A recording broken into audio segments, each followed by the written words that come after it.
Bonjour tout le monde. Donc on passe à la suite du premier chapitre, toujours sur les méthodes cinétiques, toujours sur la cinétique, mais on va voir justement les méthodes cinétiques. Qu'est-ce qu'une méthode cinétique? C'est une méthode de suivi cinétique, c'est une méthode qui permet de suivre la cinétique d'une réaction. Donc on va voir quelques exemples.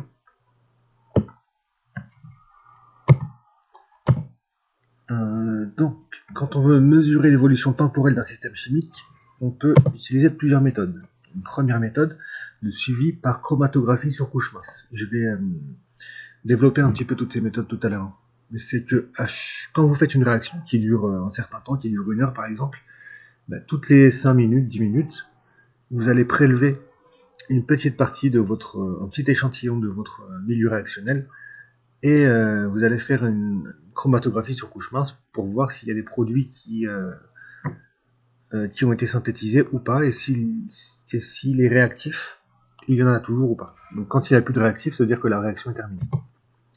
Deuxième suivi par spectrophotométrie. Donc ça veut dire qu'à pareil, toutes les 5 minutes, toutes les 2 minutes, peu importe, c'est à vous de voir ce que vous allez faire. Vous allez prélever un petit échantillon du milieu réactionnel et vous allez mesurer l'absorbance de cet échantillon. Et grâce à cette mesure de l'absorbance et à la loi de Beer-Lambert, on pourra remonter à la concentration de l'espèce chimique. Donc ça aussi, on le reverra juste après en détail. Troisième type de suivi, c'est le suivi par conductimétrie. Donc cette fois-ci, au lieu de mesurer l'absorbance, on va mesurer la conductimétrie, et grâce à la loi de Colruysch, on pourra remonter à la concentration, encore une fois, de l'espèce considérée.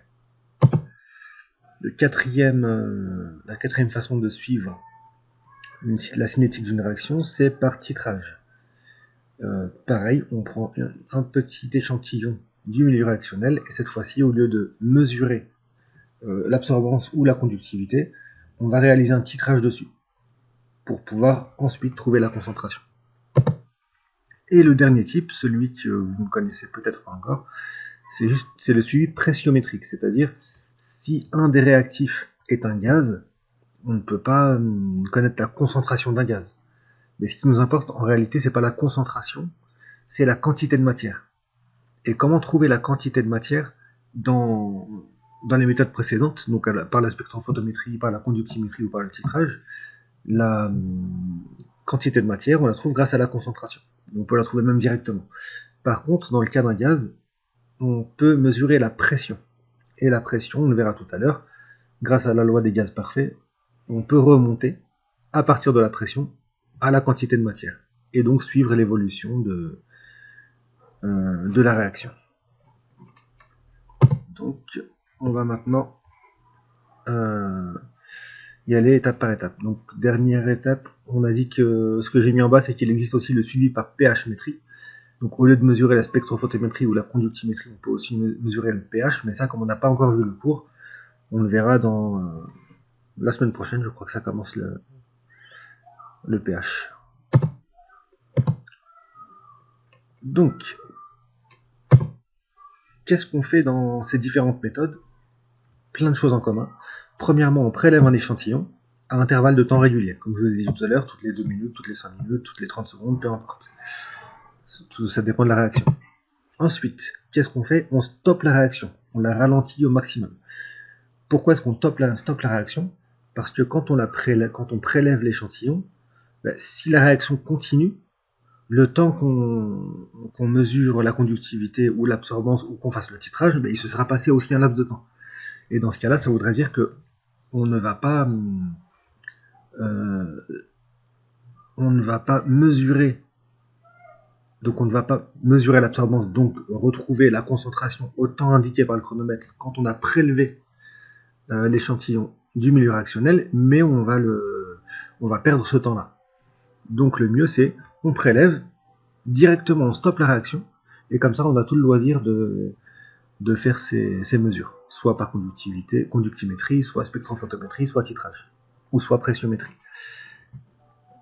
Donc comment est-ce qu'on fait pour stopper une réaction? En le déposant dans la glace. On appelle ça la trempe. Comment ça se fait que la glace ralentit ou stoppe une réaction, on l'a vu la semaine dernière, la température, on a dit que c'était un facteur cinétique. Donc plus la température était importante, plus la vitesse de réaction était importante. Donc ça veut dire que inversement, plus la température est faible, plus la vitesse de réaction est faible. Donc si on met l'échantillon dans de la glace, ce qu'on appelle la trempe, on va stopper la réaction, ou en tout cas la ralentir très fortement. Donc une fois qu'on a ralenti cette réaction, on peut passer aux mesures. Donc on mesure une grandeur, soit la conductivité, soit l'absorbance, soit la pression. Et grâce à ça, on pourra trouver l'avancement de la réaction. Donc la concentration, la quantité de matière, et à partir de ça, on peut trouver l'avancement de la réaction grâce au tableau d'avancement. Sauf pour la CCM. La chromatographie sur couche mince ne permet pas d'avoir une valeur de l'avancement. Ça permet juste d'avoir une indication. Donc c'est qualitatif et pas quantitatif pour la CCM. Donc voilà ce que vous avez ici, c'est ce que je viens de dire. Et ensuite, dernièrement, on réalise la courbe x égale f de t. Et grâce à ça, on peut, ou alors c égale f de t, concentration. Et grâce à ça, on peut déterminer le temps de demi-réaction. Même si on n'en a pas forcément besoin, le plus important ici, c'est de réaliser la courbe.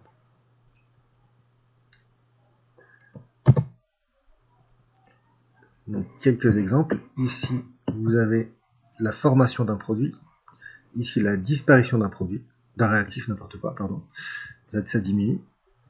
Et ici, comme c'est pas la concentration en fonction du temps, mais l'avancement en fonction du temps, on a l'évolution de l'avancement. Et en général, c'est plutôt ça qu'on espère avoir, même si parfois la concentration, ça marche aussi, dans la plupart du temps. Donc premièrement, comment est-ce qu'on fait pour la CCM, chromatographie sur couche mince? Comme je l'ai dit tout à l'heure, le suivi par CCM ne permet pas de mesurer le temps de demi-réaction. Ça permet de mesurer ni le temps de demi-réaction, ni l'avancement. Mais ça permet d'avoir une idée sur la durée totale de réaction.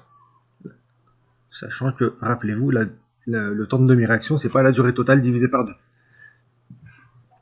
Pour avoir le temps de demi-réaction, il faut avoir la courbe. Mais la CCM ne permet pas de retrouver la courbe. Donc, qu'est-ce qu'on fait? On prélève un échantillon au temps T0. On réalise une trempe pour stopper la réaction. Et ensuite, on réalise une CCM de l'échantillon récolté. La trempe, c'est ce que j'ai mis ici. Vous pourrez le lire chez vous. Et ensuite, au temps T1, T2, T3, T4, etc., on répète les mêmes étapes. Ça permet quoi? Bien sûr, on relève le temps à l'aide d'un chronomètre à chaque prélèvement. Ça permet quoi? Ça permet qu'au temps T0, T1, T2, on sait exactement quels sont ces instants-là. Par exemple, au temps T0, c'est T égale 0. T1, c'est 2 minutes après. T2, 4 minutes, 6 minutes, etc. Si on fait toutes les 2 minutes. On se rend compte de quoi? On se rend compte qu'au début, on a une seule tâche au temps T0. Qu'est-ce qu'on a mis ici? En fait, on met, comme j'ai dit ici, on fait une CCM de l'échantillon récolté. Donc ici, on met une goutte de l'échantillon au temps T0, une goutte au temps, de ce qu'on a récolté au temps T1, etc., etc. Ensuite, on met ça dans la cuve, dans laquelle il y a l'élulant. Je pense que vous avez déjà fait la CCM l'année dernière, peut-être même l'année d'avant, en seconde. Et vous vous souvenez que quand on laisse reposer, l'élulant monte progressivement sur la plaque de silice. Et donc ici, au temps T0, la tâche qu'on a ici, c'est ce qui est remonté. Comme on a une seule tâche et qu'on est au temps T0, c'est que la réaction n'a pas eu le temps de se produire encore. Donc on a juste les réactifs, la tâche de réactif. Le réactif ici, hein. C'est bizarre qu'il y ait un seul réactif, mais bon. Ensuite, au temps T1, qu'est-ce qu'on a? On a le réactif, c'est la même tâche, sauf qu'elle est un peu plus petite. Et on a une tâche qui apparaît petite ici, donc c'est forcément le produit. Au temps T2, pareil. On a toujours la même tâche mais plus petite, et les produits augmentent. Et de plus en plus. Donc, on se rend compte de quoi?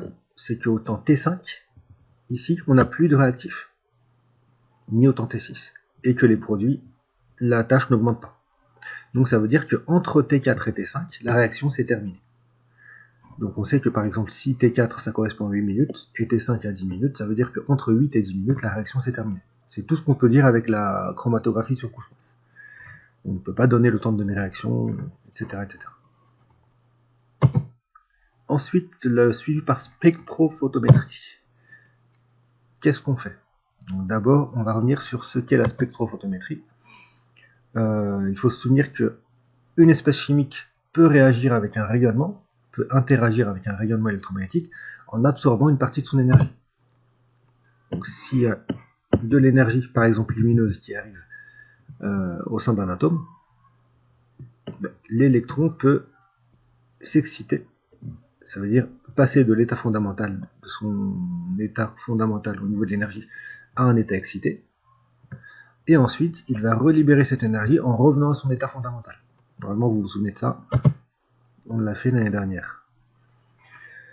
Et lors de ce phénomène, si le rayonnement incident est un rayonnement qui appartient au domaine de l'ultraviolet ou du visible, le visible c'est entre 400 et 800 nanomètres, souvenez-vous.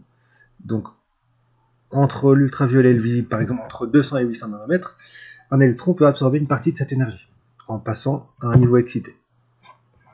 Et ça, c'est ce qu'on a fait l'année dernière, par exemple. Il était à son état fondamental, il absorbe l'énergie et il monte à l'état excité numéro 4, par exemple. Donc là, vous avez le visible, etc. Donc l'étude de l'intensité du rayonnement transmis en fonction des longueurs d'onde se nomme l'analyse spectrale. Et l'analyse spectrale, c'est un petit peu ça. Et dans la spectrophotométrie, c'est ce qu'on va aussi analyser, entre autres. Le spectre UV visible, donc comment ça fonctionne? On a l'absorbance de l'espèce chimique considérée en fonction de la longueur d'onde de la lumière monochromatique émise. Ça, c'est le spectre. Et la longueur d'onde est comprise entre 200 et 800 nanomètres. C'est ce que je disais tout à l'heure. 190 et 800, c'est pareil. Donc, qu'est-ce qu'on va avoir comme courbe? On va avoir ce type de courbe-là. L'absorbance en fonction de la longueur d'onde. Donc, en fait, on a la lumière qui arrive sur la solution colorée, qui est dans une cuve de 1 cm de côté. L'intensité transmise n'est pas la même que l'intensité incidente, forcément parce qu'il y a eu absorption ici, par les atomes qui sont dans cette cuve. Donc on aura une certaine intensité incidente et une intensité plus petite ici, plus faible. Et le détecteur va pouvoir mesurer cette intensité. Et quand on fait le log 10 log de I sur I0, ça nous donne l'absorbance. Ensuite, le spectrophotomètre peut faire cette courbe-là, c'est-à-dire l'absorbance en fonction de la longueur d'onde. Et on se rend compte qu'à une faible longueur d'onde, par exemple, cet échantillon ne va rien absorber. Parce que ici, c'est une lumière monochromatique. Ensuite, on envoie une longueur d'onde un peu plus grande. Ça va absorber, mais encore très peu. Et ça n'absorbe très fortement que à cette longueur d'onde. Et en général, c'est ce qu'on va choisir pour...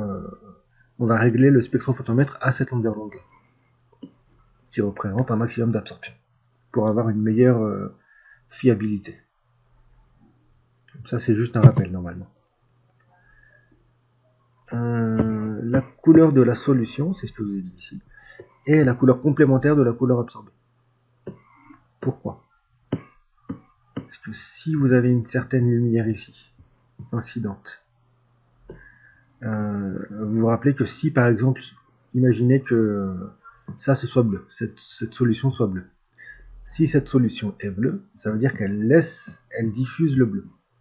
Mais elle absorbe la couleur complémentaire.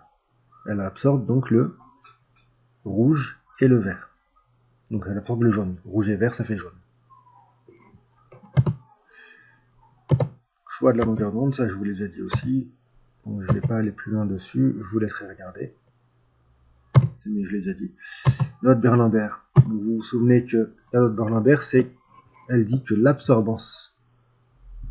J'ai mis un petit lambda pour dire que l'absorbance dépend de la longueur d'onde de la lumière que vous envoyez. Donc l'absorbance est proportionnelle à la concentration. Donc c'est epsilon fois L fois la concentration. Parfois epsilon fois L. L c'est la largeur de la cuve, epsilon c'est le coefficient d'extinction molaire de la substance considérée. Parfois, epsilon fois L, on appelle ça K, pour simplifier les choses. Donc A égale K fois C. Donc, la loi de Beer-Lambert, vu que l'absorbance est proportionnelle à la concentration, donc si on met l'absorbance en ordonnée et la concentration en abscisse, on a forcément une droite. Et c'est ce qu'on fait souvent dans les exercices, pour montrer que on suit bien la loi de Beer-Lambert. A et C sont proportionnels, donc A égale K fois C. Maintenant, il y a certaines limites dans cet appareil qui est le spectrophotomètre. Donc, ce qu'on appelle la limite de détection et la limite de quantification. Qu'est-ce que c'est?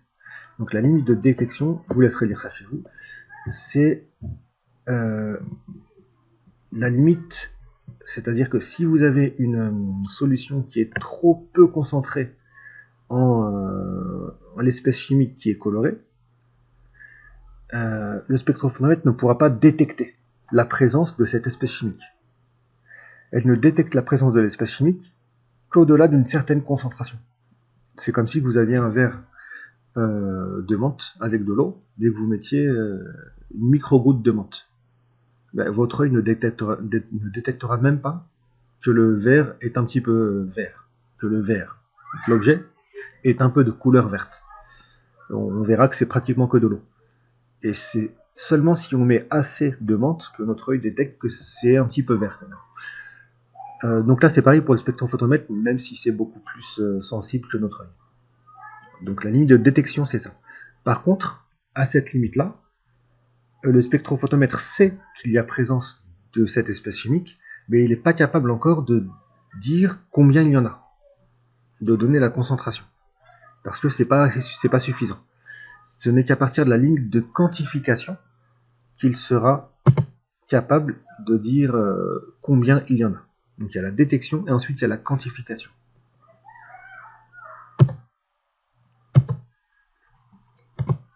Quelles sont ensuite les conditions de validité de la loi de Beer-Lambert?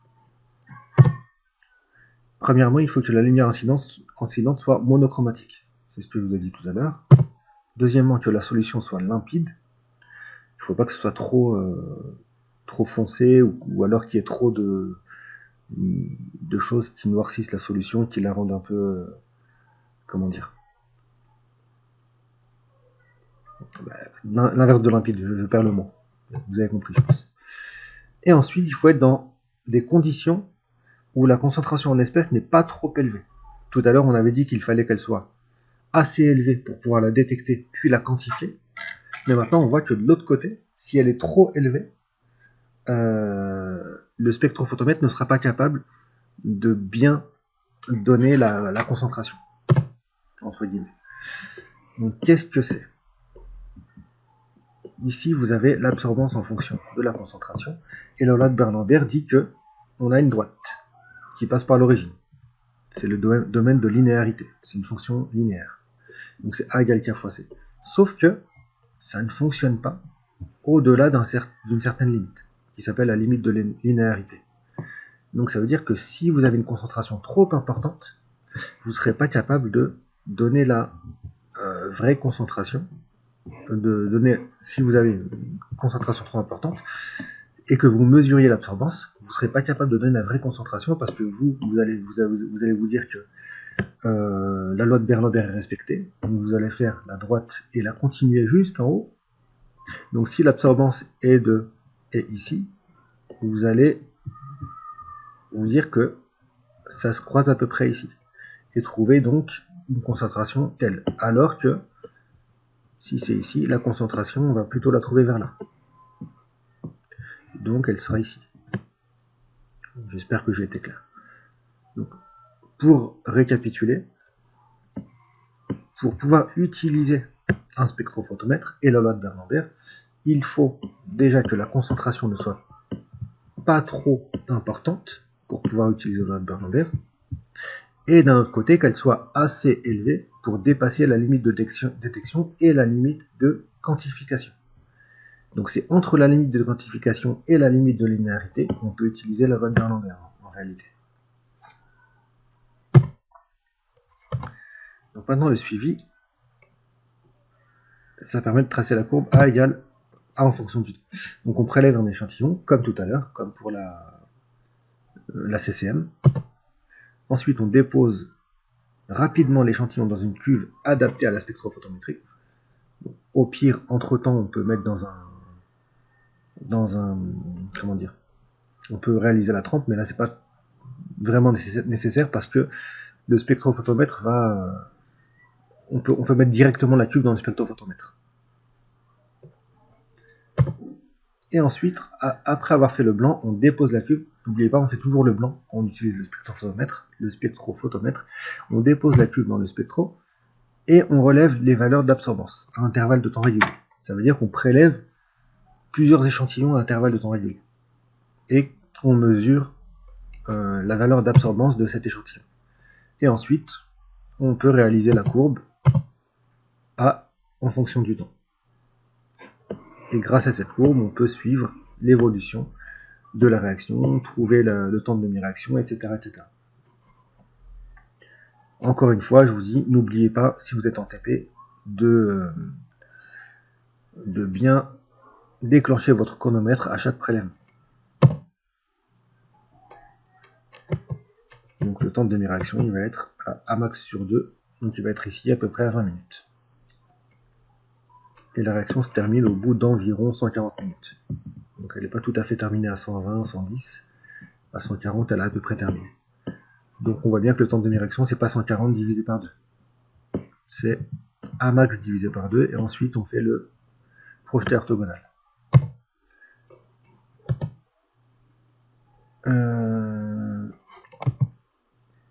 J'en suis où?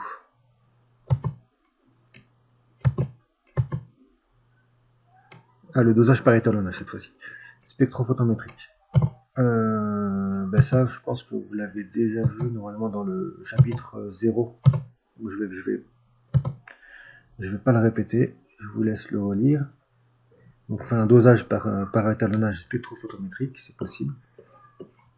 C'est-à-dire que vous préparez 6 solutions de l'espèce chimique considérée, vous tracez votre droite d'étalonnage, et à partir de cette droite d'étalonnage, grâce à l'absorbance que vous avez mesurée de l'échantillon à un intervalle de temps régulier, vous pouvez connaître la concentration de l'échantillon.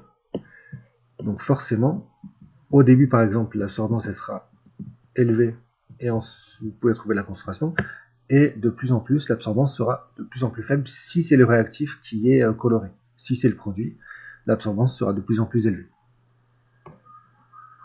parce que la couleur sera de plus en plus foncée. Si c'est le produit qui est coloré, alors que si c'est le réactif, c'est l'inverse. Ensuite, suivi par conductimétrie. Je vais aller assez vite parce que c'est à peu près la même chose que la spectrophotométrie. Loi de Kohlrausch, vous connaissez déjà. La seule chose à ne pas oublier dans la loi de Kohlrausch, c'est que la concentration n'est pas en mol par litre, mais en mol par mètre cube. Donc faites très attention à ça. 1 mètre cube, c'est 1000 litres. Donc n'oubliez pas à chaque fois de convertir les mols par litre en mol par mètre cube quand vous utilisez cette loi-là. Donc, cette loi vous permet de dire que si vous mesurez la conductivité d'une solution, vous pouvez trouver la concentration d'une espèce chimique, si vous connaissez la concentration des autres.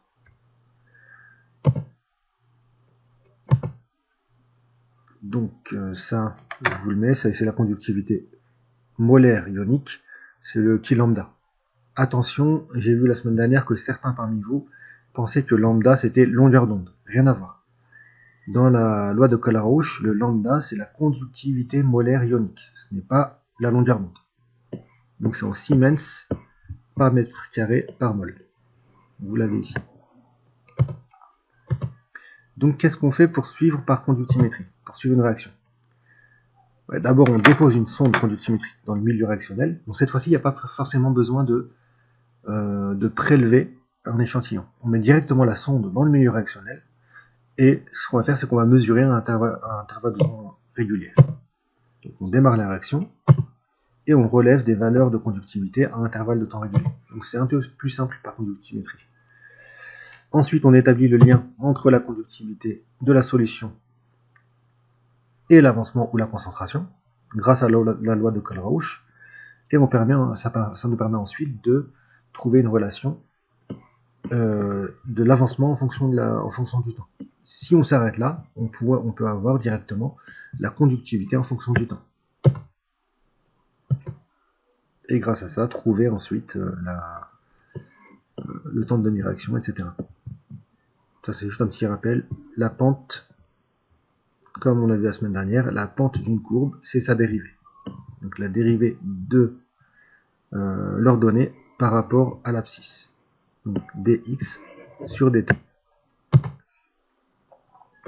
Ensuite, une fois qu'on a mesuré la conductivité de ces différentes solutions, on peut retrouver aussi la concentration par dosage, par étalonnage. C'est comme tout à l'heure, je ne vais pas m'attarder dessus. Donc soit on le trouve par la loi de Kohlrausch, si vous avez tout ce qu'il faut, si vous avez les conductivités molaires ioniques, etc. Soit on le trouve comme ça par dosage par étalonnage, en préparant 6 solutions, en établissant la droite d'étalonnage, et ensuite en reportant la valeur de la conductivité de la solution aux différents instants sur la courbe, pour trouver la concentration. Et si on veut avoir la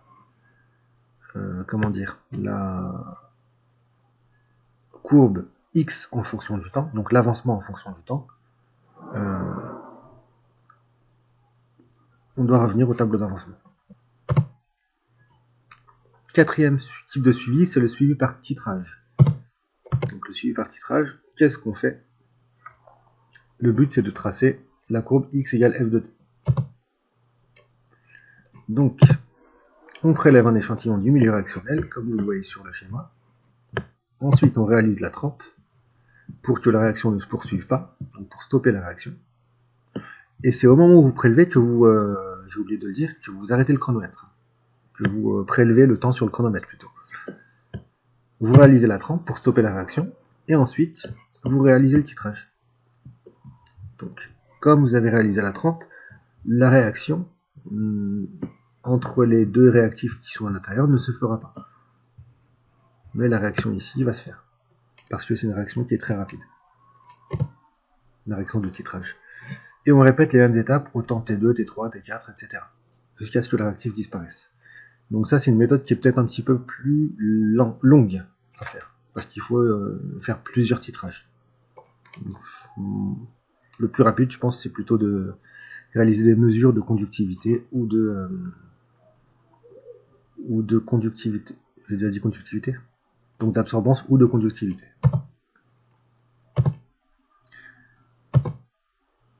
Ensuite, le dosage, non pas ensuite, c'est un titrage. Donc le dosage par titrage conductimétrique, on l'a vu la semaine dernière. Ça, c'est un schéma de montage que vous devez connaître, que vous devez savoir faire. N'oubliez pas à chaque fois de mettre la solution titrante, de dire ce qu'il y a dedans.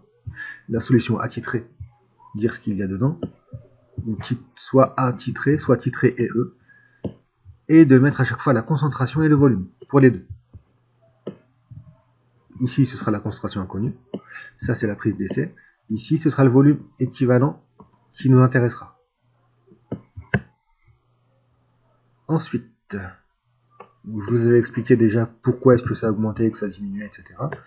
Ce qu'il faut savoir, c'est que le volume équivalent, vous le trouvez à la rupture de pente. Donc une fois que vous avez le volume équivalent, vous pouvez remonter à la concentration.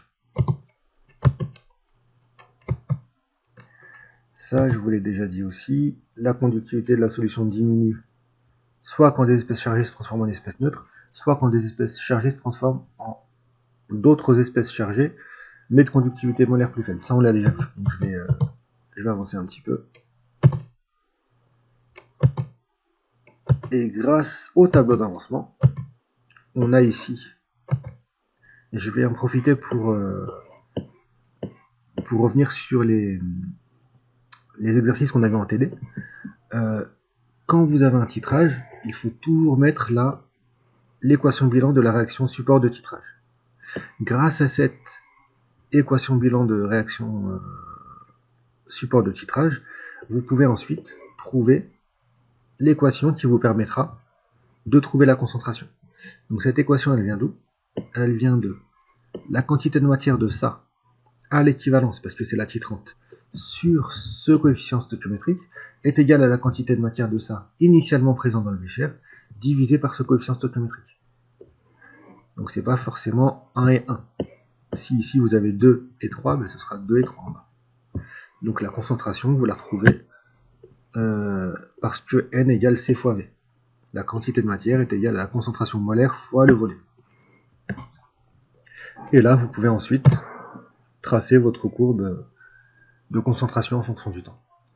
Dernier type de suivi, le suivi par pressiométrique. Ce qu'il faut connaître ici, c'est la loi des gaz parfaits.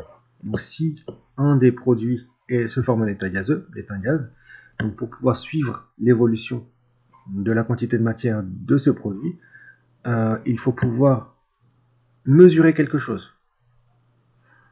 Et qu'est-ce qu'on peut mesurer pour un gaz? On peut mesurer sa pression. Alors, vous entendez la sonnerie, je vais attendre que ça passe. Sauf si j'en entendais pas. Donc je vais continuer. On peut mesurer la pression. Et grâce à la pression, on peut remonter, comme je vous l'ai dit tout à l'heure, à la quantité de matière. Parce qu'on a cette formule qui s'appelle la loi des gaz parfaits que vous devez connaître.